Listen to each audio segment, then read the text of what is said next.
وہ حسب معمول میری حیرت میں اضافہ کر رہی تھی۔ میں نے کنکھیوں سے دیکھا، اس کی ننھی سی ناک کے سائیڈ پوز میں وہی تیکھا پن تھا اور وہ اپنی رو میں بولے جا رہی تھی۔ پہلے یہ کام بادشاہ کیا کرتے تھے۔ ان کے جرائم کی یادگاریں محلوں، قلعوں اور مقبروں کی شکل میں آج بھی ہماری زمین پر موجود ہیں۔ عوام تو سبزی اور غلہ اگاتے تھے، وہ تب بھی جھونپڑوں اور کچے مکانوں میں رہتے تھے۔ موئنجو داڑو اور ٹیکسلا کے کھنڈر اس کے گواہ ہیں۔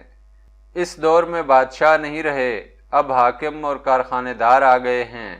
محل کی جگہ بنگلہ بنتا ہے اور استبل کی جگہ گیراج۔ منگو پیر روڈ کی طرف جانے والی سڑک پر نالا آیا تو امتل نے موٹر روک لی۔ نالے کے دونوں طرف ہزاروں جھونپڑے استادہ تھے، جھونپڑوں سے دھواں نکل رہا تھا۔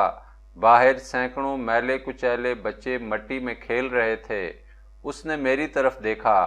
آپ نے سوسائٹی دیکھی، اب یہ بھی دیکھیے۔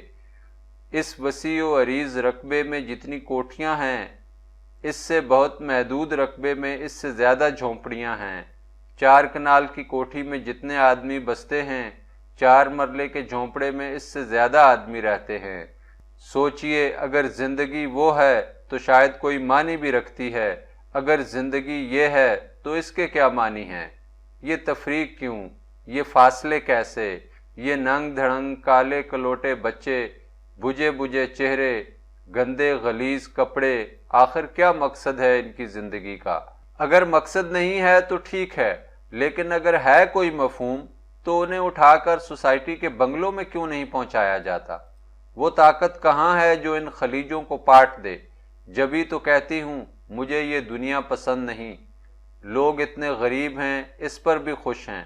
دیکھیے، ہر جھونپڑے سے دھواں نکل رہا ہے۔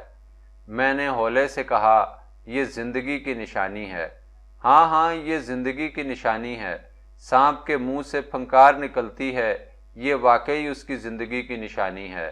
آپ روپیہ سیر سپاٹے پر ضائع کر رہے ہیں، یہ بھی زندگی کی نشانی ہے۔ کتا ایک ٹکڑے کے لیے مالک کے پاؤں چاٹتا ہے، یہ زندگی کی نشانی ہے۔ گدھ مردے نوچتا ہے، یہ زندگی کی نشانی ہے۔ جھونپڑوں سے دھواں نکل رہا ہے، یہ واقعی زندگی کی نشانی ہے۔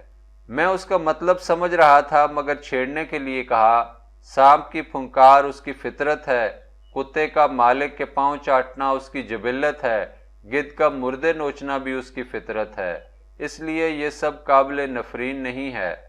تو پھر کچھ بھی قابل نفرین نہیں ہے، جو جیسا ہے ٹھیک ہے۔ غربت سے ہمدردی بیکار ہے، امارت پر تنقید فضول۔ میرا مطلب یہ نہیں تھا۔ آپ کا مطلب یہ تھا کہ آپ جو باپ کا چھوڑا ہوا روپیہ ضائع کر رہے ہیں، یہ عین فطرت ہے۔ ہاں، میں اس سے اتفاق کرتی ہوں، اس لیے تو کہتی ہوں کہ جب یہ عین فطرت ہے تو مقصد اور مطلب کیوں تلاش کیا جاتا ہے؟ جو جہاں ہے ٹھیک ہے، اصلاح کا خیال بے معنی اور بیہودہ ہے، کیونکہ یہ خیال تو ہماری رگوں میں ہے ہی نہیں۔ میں نے چڑھ کر کہا، آپ بار بار میرے روپے کا ذکر کرتی ہیں۔ اگر 2-4 لاکھ روپوں سے دنیا سدھر سکتی ہے تو میں آج ہی اس سے دستبردار ہونے کے لیے تیار ہوں۔ ہر آدمی آپ ہی کی طرح جواز تلاش کرتا ہے، دستبردار کوئی نہیں ہوتا، کیونکہ یہ ان نیچرل ہے، غیر قدرتی ہے۔ سماجی اور تمدنی سوچ ہمارے دماغ میں تو ہوتی ہے، دل میں نہیں ہوتی۔ امتل کے سامنے عذر اور فرار کا ہر راستہ بند ہو جاتا تھا۔ زندگی کی منفی باتیں اس کی زبان سے آدرش اور قدر بن کر نکلتی تھیں، اور جو اصل آدرش اور قدریں ہوتی تھیں ان کا کہیں نام و نشان نہیں ملتا تھا۔ میں اپنی بدنصیبی کو سمجھ رہا تھا، مگر میں اس کا قائل تھا کہ زندگی کی آخری سانس تک ہمت نہیں ہارنا چاہیے۔ کیا پتہ آخری دم ہی میں جیون کے مفہوم کا راز کھلے۔ جب گیئر لگا کر وہ آگے بڑھی تو میں نے کہا، موٹر تو آپ کے پاس بھی ہے، بنگلہ بھی اور بینک بیلنس بھی، آپ نے انسان کے لیے کیا کیا ہے؟ میں انسان کے لیے کیا کر سکتی ہوں؟ انسان ایک دوسرے کے لیے کچھ نہیں کر سکتا۔ ہم خواہ مخواہ بیچارے انسان پر ذمہ داریاں تھوپ رہے ہیں، وہ اس کا اہل ہی نہیں ہے۔ میں نے معترضانہ لہجے میں کہا، تو پھر آپ سوسائٹی کے بنگلے اور گندے نالے کے جھونپڑے پر تنقید کیوں کرتی ہیں؟ 4 کنال اور 4 مرلے کے فاصلے پر کیوں کڑتی ہیں؟ میں یہ بتانا چاہتی ہوں کہ دنیا آج سے 10,000 سال پہلے بھی یہی تھی، اب بھی یہی ہے، اور 1,00,000 سال بعد بھی یہی ہوگی۔ انسان نہ کبھی بدلا ہے اور نہ کبھی بدلے گا۔ امتل، آخر اس کا مطلب کیا ہے؟ میں نے جھنجلا کر کہا۔ زندگی کو بے مقصد اور انسان کو نکو بنا کر آپ کے ہاتھ کیا آئے گا؟ اس نے مسکرا کر میری طرف دیکھا۔ آپ کی جھنجلاہٹ کے معنی یہ ہیں کہ میری باتوں میں معنی ہیں۔ اگر آپ کو زندگی سے بہت پیار ہے تو میرا ساتھ چھوڑ دیجئے۔ میری ہرگز یہ خواہش نہیں ہے کہ آپ کو انسانوں کی بستی سے دور لے جاؤں۔ امتل، میں گمبھیر ہو گیا۔ مجھے زندگی سے صرف اس لیے پیار ہے کہ اس میں آپ بھی ہیں۔ آپ مجھے انسانوں کی بستی میں رہنے دیں یا اس سے دور لے جائیں، مگر اپنے سے الگ نہ کریں۔ میں آپ کا ساتھ نہیں چھوڑ سکتا۔ بس اتنی بات یاد رکھیں۔ دوستی کے حد تک آپ مجھے پسند ہیں، میں آپ سے بور بھی نہیں ہوتی۔ آپ ان گنے چنے آدمیوں میں سے ایک ہیں جن کے ساتھ میں رہ سکتی ہوں، اس لیے جب تک آپ چاہیں یہاں ٹھہر سکتے ہیں۔ مسئلہ جب تک کا نہیں ہے امتل، جب تک کے معنی تو یہ ہوئے کہ مہینہ، 6 مہینے، سال کے بعد ہم الگ ہو جائیں گے۔ میں تو اس کا تصور بھی نہیں کر سکتا۔ سال 6 مہینے رہ کر آپ فیصلہ کر لیں۔ انسانی جبلت کا راز ایک نہ ایک دن آپ پر کھل ہی جائے گا۔ آپ تعلیم یافتہ ہیں، ذہین ہیں، شکیل ہیں، تجربے اور مشاہدے آپ کا انتظار کر رہے ہیں۔ مجھ سے ملنے کے بعد آپ نے ایک تبدیلی محسوس کی ہے، اس طرح کی اور بہت سی تبدیلیاں آپ یقیناً محسوس کریں گے۔ دیکھیے، انتظار کیجئے، آج کا استقلال کل نہیں ہوگا، یہی انسان کا مقدر ہے۔ میں اس مقدر پر یقین نہیں رکھتا، میں اپنا مقدر خود ڈھونڈوں گا۔ میں اس کی تلاش میں نکل آیا ہوں، بس یہ تلاش ہی میرا مقصد ہے۔ آپ نہیں سمجھیں گے، آپ نہیں سمجھیں گے، جیسے وہ اپنے آپ سے بولی۔ موٹر اب تنگ سڑک پر جا رہی تھی۔ میں کراچی کے اس حصے میں پہلے نہیں آیا تھا۔ امتل خاموش ہو گئی۔ 1-2 موڑ مڑنے کے بعد اب کھلی شاہراہ آ گئی تھی۔ تھوڑی دیر بعد ہماری موٹر شیزان کے سامنے رک گئی۔ امتل نے میری طرف دیکھا۔ آئیے، پیاس لگی ہے۔ امتل نے مجھ سے پوچھے بغیر کولڈ کافی کا آرڈر دے دیا۔ 1.5-2 گھنٹے ڈرائیونگ کے بعد اس کے چہرے پر تھکاوٹ کے آثار تھے اور وہ خاموش تھی۔ میں نے کہا، آپ تھک گئی ہیں؟ وہ تساہل پسندانہ انداز میں مسکرائی۔ ہاں، میں ذہنی طور پر تھک گئی ہوں۔ ایک سا دن، ایک سی رات اور ایک سی زندگی۔ میں حیران ہوں کہ اسے کس طرح برداشت کر رہی ہوں۔ آپ نے یہ جمود خود طاری کر رکھا ہے، خود اپنے آپ اسے توڑ سکتی ہیں۔ آپ خول سے باہر نکلیے تو۔ اس نے ہنستے ہوئے کافی کا خالی گلاس ٹیبل پر رکھ دیا۔ تو گویا آپ کا خیال ہے میں ابھی خول سے باہر نہیں نکلی؟ ہاں، آپ سے محبت کا اقرار کر لوں تو شاید آپ کو یقین آ جائے کہ میں خول سے باہر آ گئی ہوں، مگر نہیں، ایسا نہیں ہو سکتا۔ میں آپ کو دوست ضرور سمجھتی ہوں، مگر آپ سے متاثر نہیں ہوں۔ آپ کی طرح وجیح لوگ مجھے اچھے ضرور لگتے ہیں، مگر ان سے مروب نہیں ہوتی۔ میں ایسی کھاری جھیل ہوں جس کا ایک قطرہ بھی حلق سے نہیں اتر سکتا۔ میں نے بے حد نرمی مگر اعتماد سے کہا، آپ عورت ہیں امتل۔ عورت بنیادی طور پر سنگ دل نہیں ہوتی۔ عورت کے خمیر میں حسد ہوتا ہے، نفرت نہیں ہوتی۔ عورت کی ممتا کی مثال دنیا میں نہ رہے تو روئے زمین سے سچائی مٹ جائے۔ عورت صداقت کا وہ سرچشمہ ہے جو کبھی خشک نہیں ہوتا۔ آپ کہتی ہیں میں ذہنی طور پر تھک گئی ہوں، ایک سا دن، ایک سی رات اور ایک سی زندگی نے آپ کو مایوس کر دیا ہے۔ میں کہتا ہوں زندگی کو سکھی بنانا ہی نجات اور عبادت ہے۔ انسان ہنس نہ سکے، رو نہ سکے تو وہ انسان نہیں، پتھر ہوتا ہے۔ وہ طہارت جو انسان کے فطری تقاضوں کو پیس ڈالے، ہرگز انسان کو ابدی مسرت سے ہمکنار نہیں کر سکتی۔ یہ بات ہمارے اختیار میں ہونی چاہیے کہ زندگی کی یکسانیت کو ختم کر دیں۔ امتل حیرت آمیز تبسم کے ساتھ میری طرف دیکھ رہی تھی۔ چند روز پہلے آپ عجیب و غریب آدمی تھے، لاؤبالی اور بے پرواہ۔ انسانی رشتوں پر آپ کو کچھ زیادہ اعتقاد نہیں تھا۔ آپ ہر بات کی نفی کرتے تھے۔ آپ کی غیر متوقع تبدیلی پر میں حیران بھی ہوں اور ہنسنے کو بھی جی چاہ رہا ہے۔ آپ کو اجازت ہے ہنسنے کی بھی اور حیران ہونے کی بھی، مگر میں آپ کو آپ کی قدرتی شکل میں دیکھنا چاہتا ہوں، جو خوش ہو کر ہنسے، غمگین ہو کر روئے اور غصے میں آ کر روٹھ جائے۔ دکھ اور سکھ دونوں کو دبانے سے زندگی اجیرن ہو جاتی ہے۔ بے شک میں انسانی رشتوں پر یقین نہیں رکھتا تھا، مگر یہ میری بھول تھی۔ آپ سے نہ ملتا تو اس بھول کی وجہ سے ساری زندگی بھٹکتا رہتا۔ آپ نے انسانی رشتوں کی نفی میں جو دلائل دیے ان کی تردید کی مجھ میں اہلیت نہیں، لیکن ایک وجدانی قوت مجھے مدافعت کے لیے ابھار رہی ہے۔ میں آہستہ آہستہ اسی صداقت کے قریب ہوتا جا رہا ہوں کہ زندگی ضائع کرنے کے لیے نہیں ہوتی۔ انسان سدھرے نہ سدھرے، آدمی کا فرض ہوتا ہے کہ اسے راستے کی ترغیب دے۔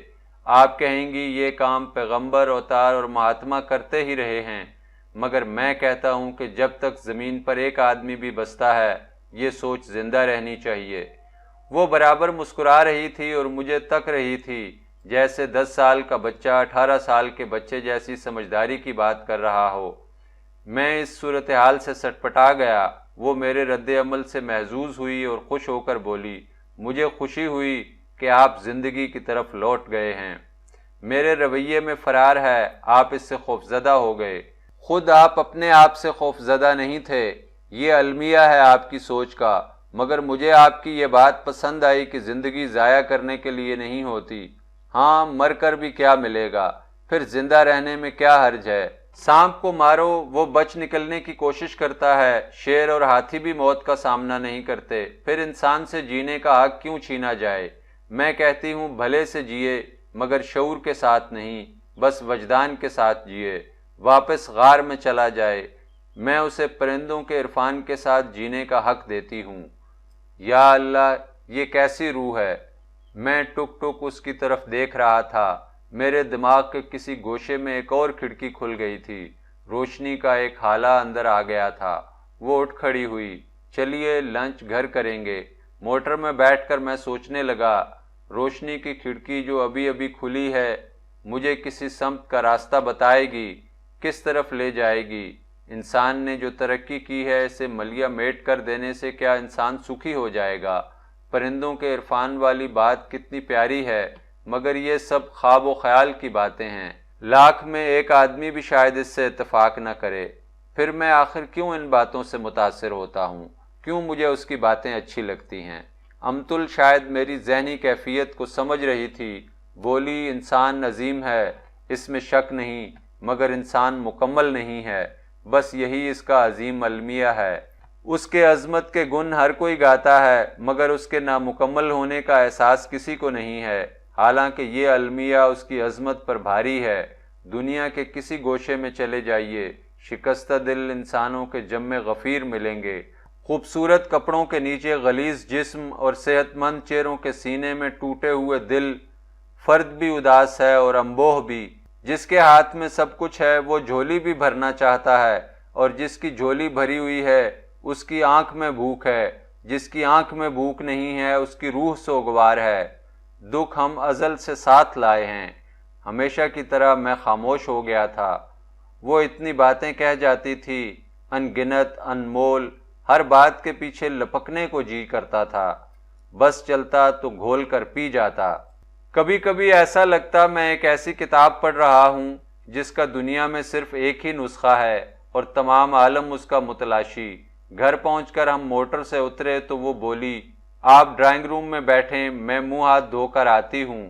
وہ اپنے کمرے کی طرف گئی، میں ڈرائنگ روم کی طرف چلا تو وہ کل والے نوکر نے سلام کیا۔ میں نے فوراً پوچھا، کل ٹیلی فون پر گفتگو تم سے ہوئی تھی؟ جی حضور، وہ خوش ہو کر بولا۔ جی حضور، میں ہی تھا۔ میں نے بیبی میں پہلی بار ایسی تبدیلی دیکھی ہے۔ کیا وہ تم لوگوں سے سختی کا برتاؤ کرتی ہے؟ ہرگز نہیں جناب، وہ جلدی سے بولا۔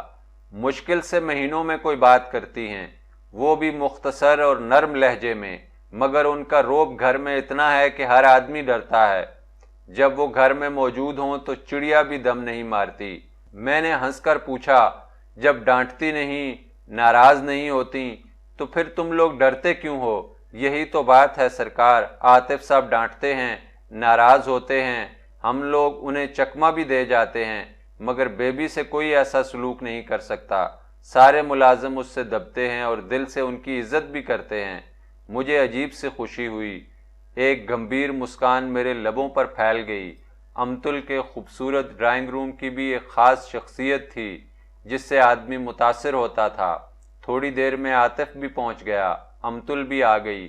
کھانے کی میز پر امتل نے کہا، بھائی جان اگر آپ کے کام ختم ہو گئے ہیں تو کل پرسوں کوئٹہ کے لیے ہوائی جہاز کی 3 سیٹیں ریزرو کر لیں۔ عاطف نے کہا، ہاں کر لوں گا۔